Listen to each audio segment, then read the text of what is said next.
Hello. I thought I would actually share with you a presentation I gave at a Fresno real estate event I was asked to attend in Keynote here about 6 or 9 months ago.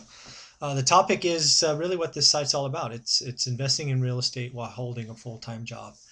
This presentation, when I gave it at the event, lasted about an hour. I'm going to attempt to get this done in 30 to 35 minutes, so we'll just jump right in.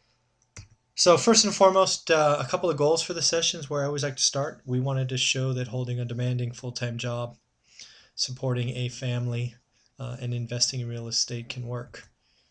If you have the full support of your family, your significant other, you have a long-term plan. This is not a get-rich-quick business, and you work at it and make positive steps every day. Again, I think it's been shared many times. This is a journey that when we look back on can say took 15 years. However, it was incremental improvements and step forward. Every day we were in the market looking at stuff all the time. Much of that obviously online, but it was a business that we were committed to together. I can't stress that enough. Having the commitment and backing of your significant other is critical because bad things will happen in this business, and you don't want to hear, see, I told you so, or knew that was a bad idea, or you just don't need the extra headache. You already have enough stress in your life, and this is not something you need to add to that. So, thought we would sort of summarize the experience, just so you know a little bit about myself. We started with a single family house on Norris Drive, exited working for the man, if you will, at just over 175 units. I call them units because it's a mixture of houses to apartment buildings, and each unit obviously is a rent check. We're going to talk about what we learned along the way. We're going to share our core beliefs. We highlighted a few things that were keys to get started. This is an event that had a lot of new investors in, so wanted to make sure we had that here. Going to talk about the homework, provide some questions that you should be able to answer if you really know your market. They're going to talk about some mistakes, specifically mistakes while holding a full-time job. Right? There's just some things. Your time is so limited. You want to make sure that you are not doing these. We will highlight a little bit about the market. Obviously, we were in Fresno giving this, so this is about the Central Valley. But you'll see things we think about. And if you're looking at another market, Texas, Tennessee, New York, Miami, Florida, somewhere around the world, just take the context and apply it to your market. Highlight what we would do if we started today. Again, this was a presentation to 45 or 50 new investors. So if we were going to get started, what we were going to do, and then finally we'll talk about why we're giving back. So we were buy and hold investors. Obviously, we work full time, traveled more than 100,000 miles a year, spent 60 nights in hotels. Daughter, we chose a market that's 3 hours away from home. On purpose. It was a market that made sense and we were committed to. Obviously talked about that. We obviously had to leverage the extended team. This is not something I really appreciated early on, but it's something that's obviously important. Property managers, real estate agents, escrow, inspectors, all of those things. Very important to be a part of that process. We were active buyers before the peak and after the crash. I think it's important to realize that in context of where we are today. Today it's a seller's market. We are on a single-digit trajectory of price improvements. Frankly, it's very similar to where we started. It's eerie how similar it is today with when we started 15 years ago. So it can be a fun ride. We started with a single-family home. I know there's some talk out there. There's always some thoughts about doing other investments. And if you have the capital and it makes sense for your long-term plan to jump into multifamilies, by all means. Multifamilies were frankly how we were able to retire. Houses are single rentals, typically cash flows, hundreds of dollars. But when you go ahead and move into apartment buildings, you can do a lot of other things. And then we actually 1031 exchanged into small apartment buildings near the peak. And as you'll see throughout this was very helpful for us as we were going forward. It allowed us to save equity in our houses and use those as rental, use those to move into apartments.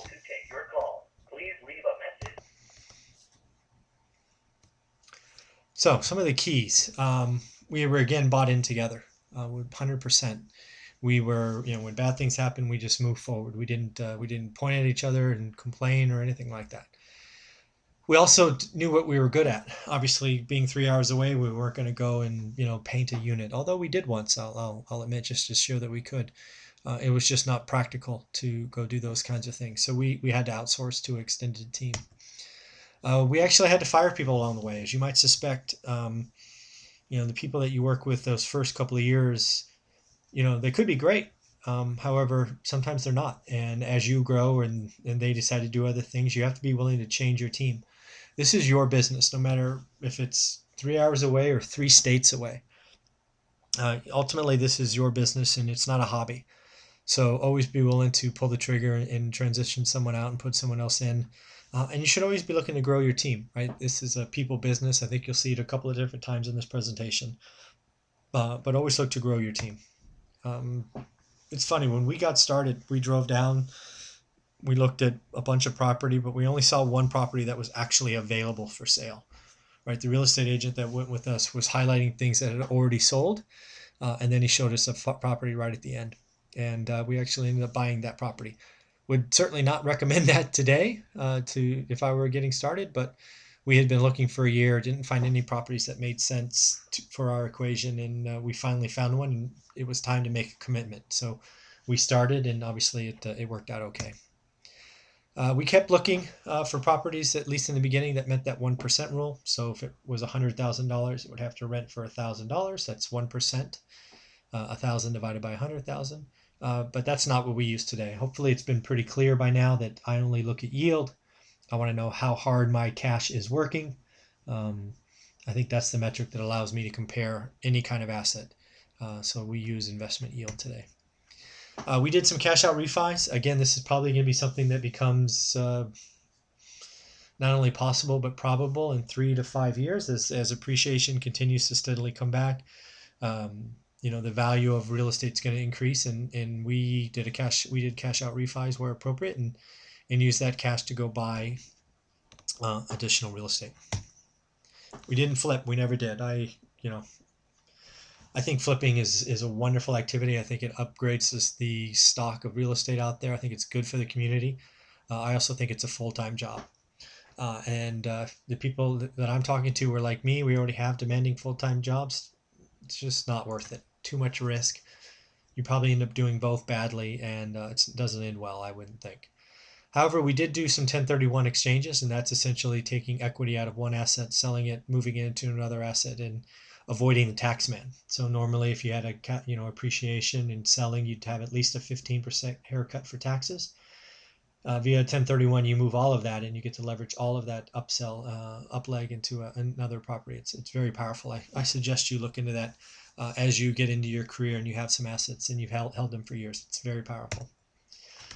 This is important. We never took a lick of real estate cash, whether it be monthly cash flow or those cash out refis we talked about earlier, and did anything except buy more real estate. We didn't buy any toys. We didn't buy any trinkets. We didn't blow it on crazy dinners or cruises or anything like that. However, it's very easy to do, and we saw lots of people make that mistake, and that just slows the snowball of growing your wealth and getting to that financial independence. Don't do that. And then finally, what we've done over the years, because it's not always been easy to get bank loans, is we developed ways to attract private money through friends and family. During the depression, during the real estate depression, we actually offered a 10% return on a first trust deed. Basically, think of it as a loan. Instead of going to a bank, we paid 10%. Obviously, that doesn't make sense today because real estate prices are much higher and bank loans are easier. However, we have developed a program that we're using now called a 6 and 20, which basically means if you don't really want to own real estate, but you have some capital, for example, if we bought a house for $100,000, we would borrow $100,000 from an investor, pay 6%. We would then fund all of the make ready and flipping costs, repairs and all of that. And then once we sell it, we would actually give that borrower 20% of the upside. So simple math, $100,000 loan, we pay 6%, which is $500 a month. Say it takes 6 months, that investor gets $3,000, 500 times 6. And then at the end, let's say we have $50,000 in repairs and we sell it for 200. So our profit's 50 grand in this simple example. In this example, the 6 and 20 program, the investor would have gotten 6 months of $500 interest payments, and then at the end we would give them 1/5 or 20% of the $50,000 or $10,000 in the when the flip is sold. So it's a very secure. We are taking all the risk because all the repair costs. It's very secure, and again, it's something we offer select friends and family. But again, it's something we've done because no matter how much capital we have, there's always deals out there where you can do more, and we've found this program to be particularly valuable for some of our friends and family. You can't do everything yourself, right? These are lessons we learned along the way, especially when you're working full time, right? It's hard to find 5 minutes, even with our mobile devices, to look at the real estate, realtor.com or whatever your local thing is. It's hard to have those discussions. It's even hard to find time to click, signatures, 15 times in an offer. So you just know you can't do everything. So you got to get attached to a team. You got to get attached to someone that you trust that's going to do the work for you. It's going to have your best interests in mind. You got to figure out what you're good at, and then hire everything else. For me, I was interested in doing only two things. I wanted to secure capital. I had a full-time job. It was commission-based. So I thought my job was to produce the highest commission I could, whether that, and stock, RSUs, ESPP that I could, so that I can deposit that into my rental portfolio and buy new assets. And then I wanted to find deals. And, finding deals is a unique skill, that thrill of the hunt. Not everybody has that time. But as long as you have the ability to secure capital, you can get engaged and work with a team to go after this and go forward. 1031 exchange is much better than selling. Right, selling an asset, if it's appreciated, is a taxable event. And if again, retiring financially frees your goal, leveraging that sliver of equity or growth without paying the tax man is a good idea and something that helped us along the way.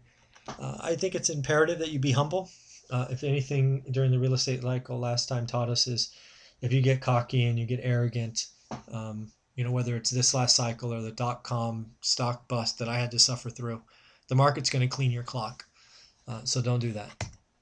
Another thing is if something's working and it's being profitable, don't change because you're bored. We knew a couple of investors who were very successful buy and hold investors that decided they wanted to do something else because it just got too boring for them, which I'm not sure why it would, but it did. And they went off and started doing commercial and, small shopping malls and things of that nature. And it didn't work out well.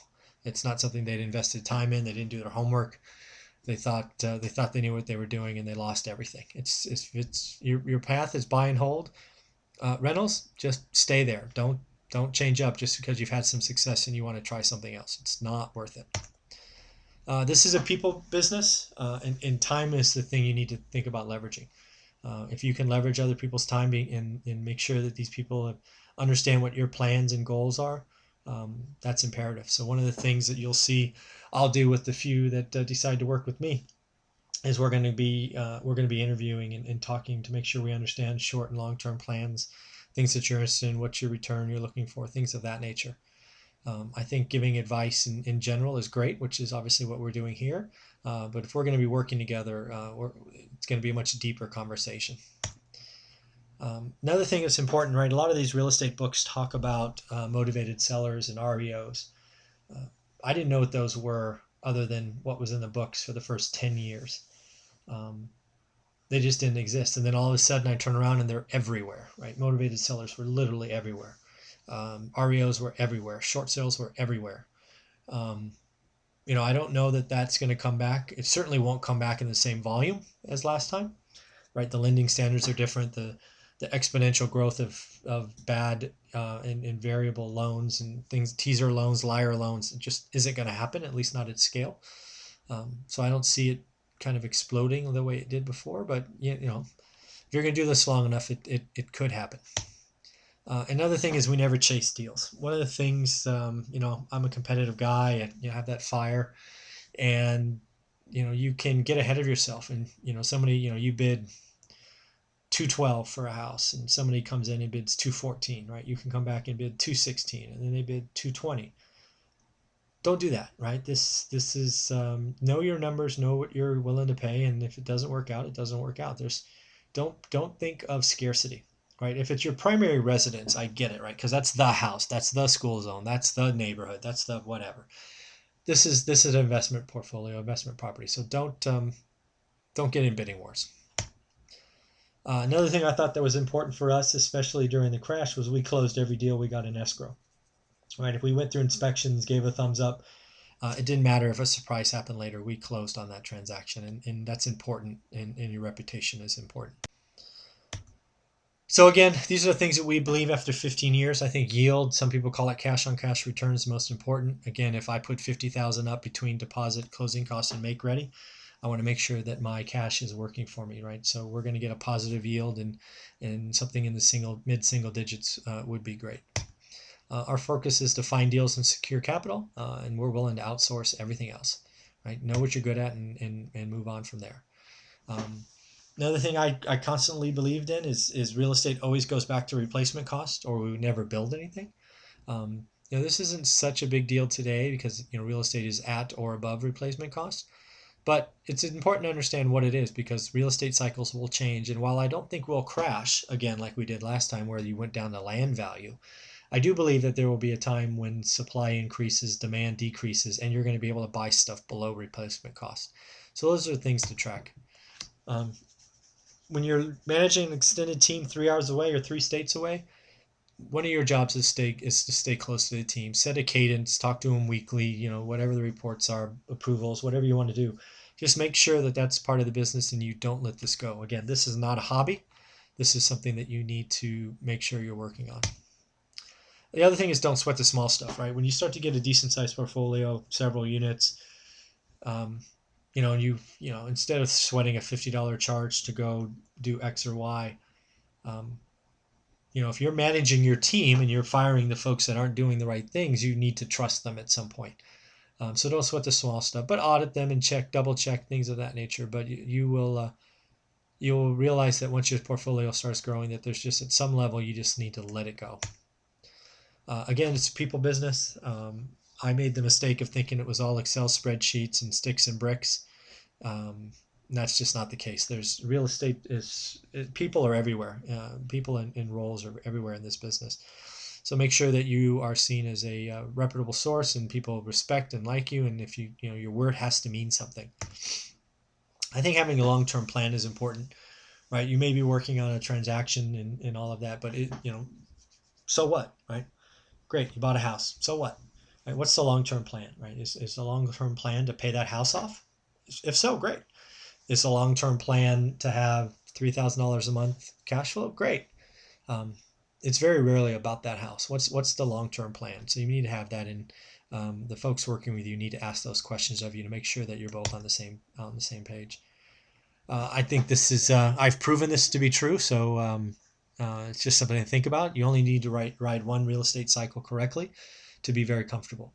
Right, ride the wave up, move your chips around on the board as the real estate cycle gets shaky. As the real estate cycle collapses, get greedy and buy everything you can. And as the market turns around, life is good. And I think we're just on that cycle, starting that cycle again. The indicator we watch to see the top is the affordability index. If you're not investing in Fresno and some other market, I would try to figure that out. It's published. Just go to Google, type in affordability for your metropolitan area. And what we have seen is if it gets in the teens, it starts to get nerve-wracking. If it gets below 15, it's red alert, time to unload.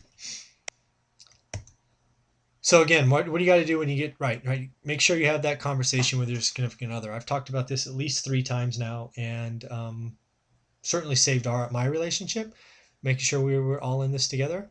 So make sure you do this as well. Be prepared to sacrifice some weekends and evenings, or have a team member that's going to be doing a lot of that heavy lifting for you. Because, again, you're the one that has to make decisions and understand what's going on, and there's just lots of things that you're going to have to work on as you go through this throughout your time horizon. Know what you're good at and what you're not, right? If you're If you're not good at running the books, but maybe your significant other is, maybe let them do that. Right? Don't try to grow or add new things to your bag of tricks. Right? You already have a demanding full-time job. You already have a life and family to do other things. So make sure you complement it with people that complement your weaknesses.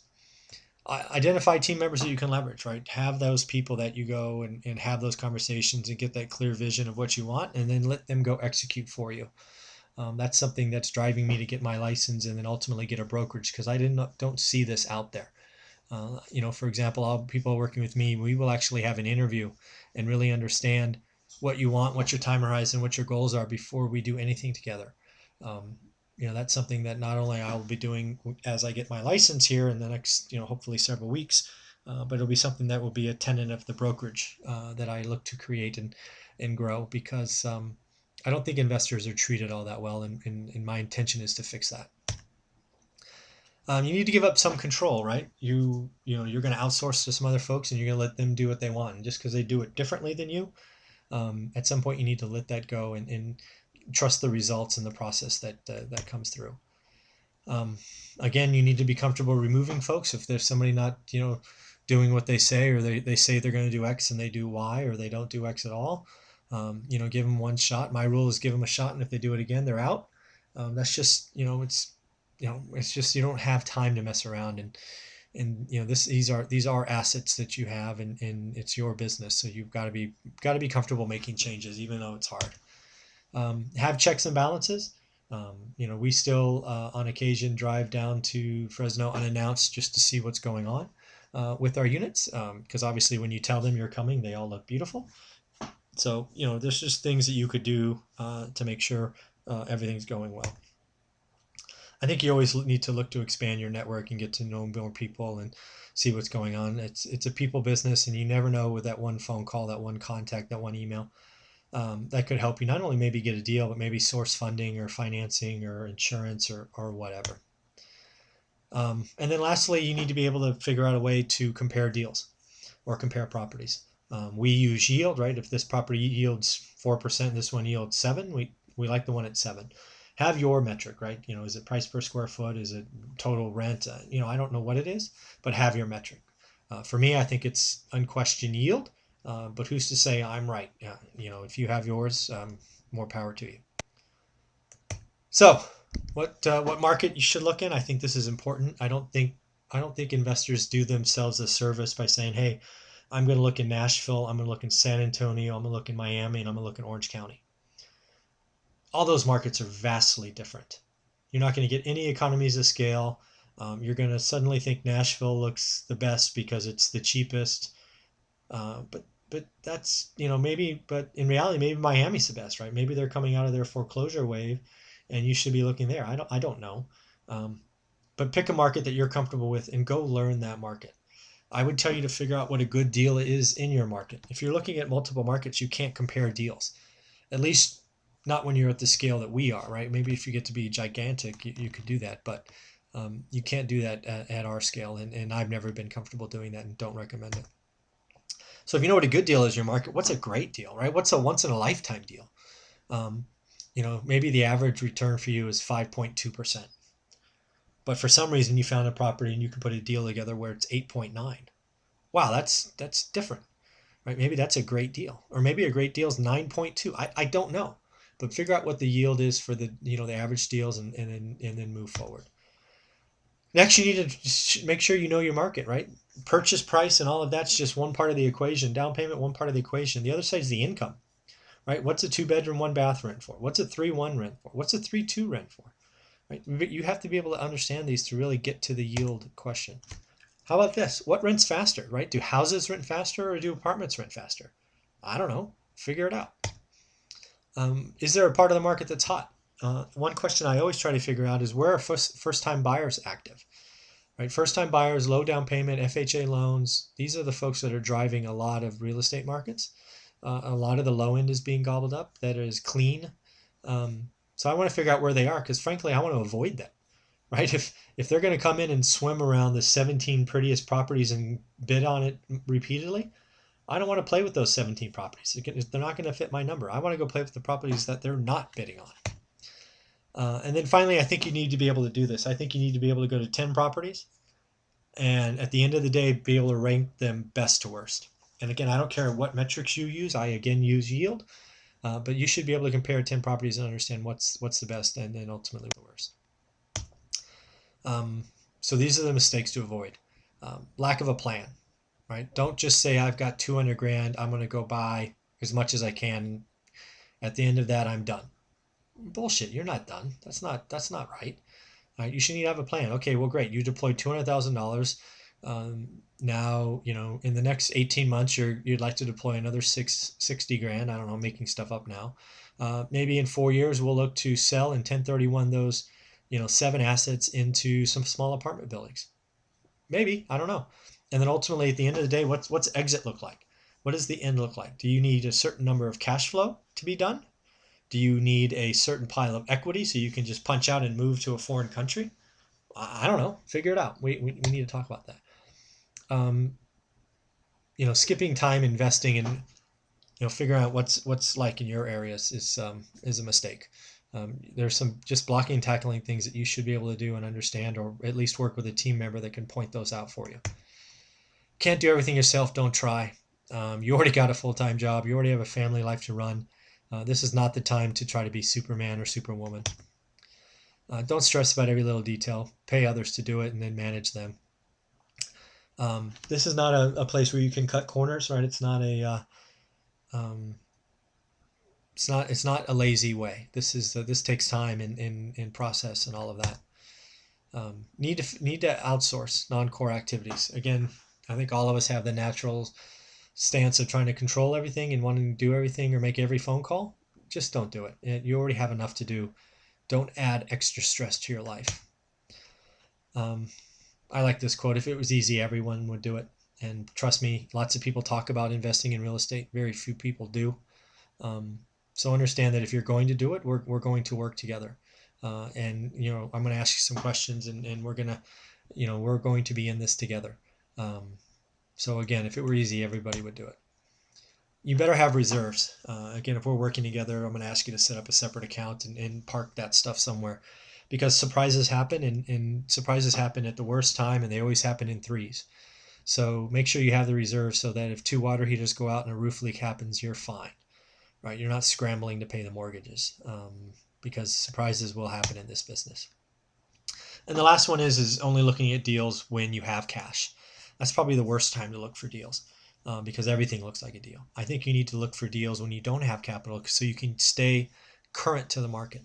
All right, I talk about having 2 pause buttons in our investing career over 15 years. And one of them was near the peak, where prices got out of control and we couldn't make the yield calculations work.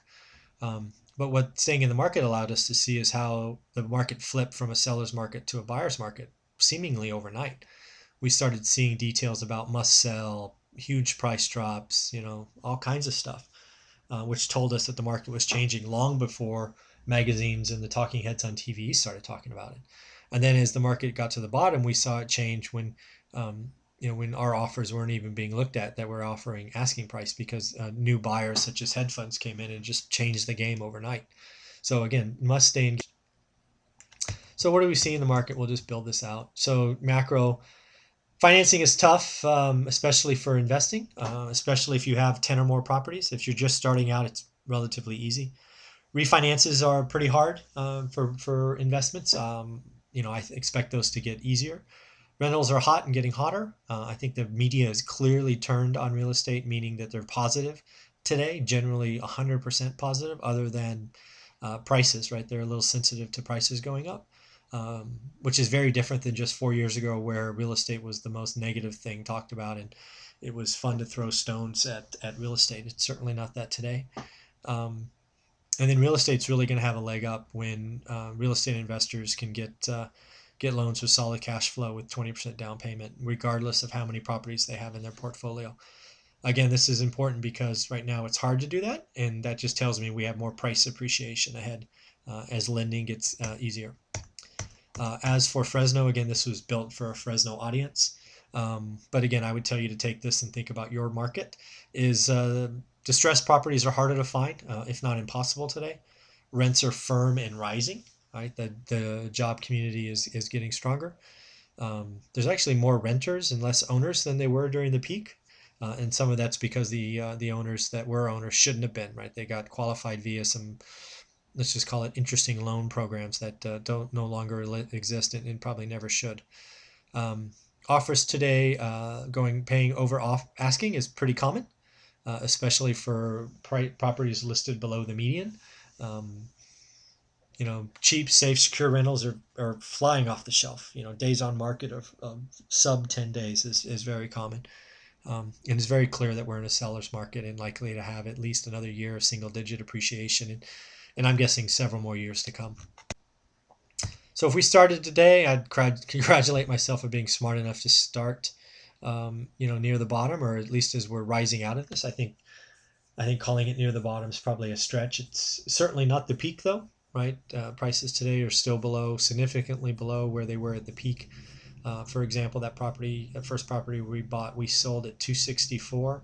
I think I recently saw it sell to somebody else at $137, something of that nature. So prices are clearly not at the bottom, but they're nowhere near the peak either.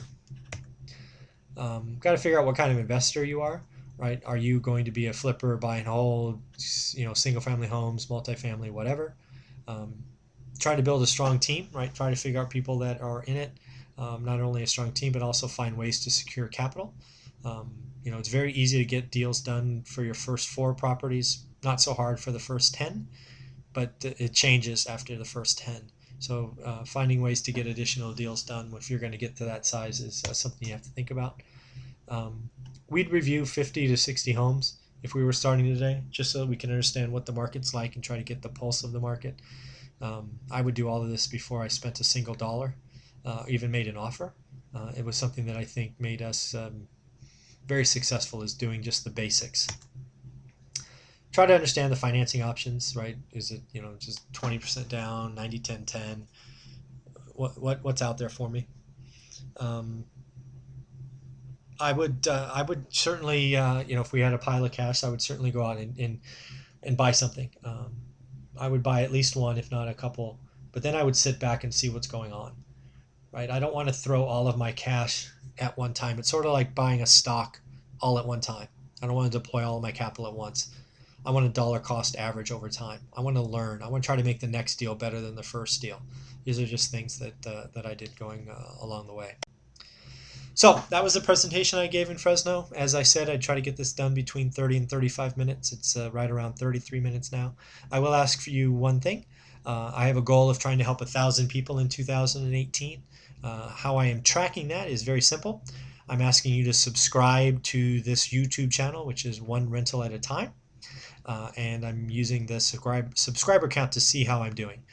By my last count, I thought we were at 31 folks. So just starting, and we have a long way to go to 1,000. So with that, I want to thank you for your time and have a great day.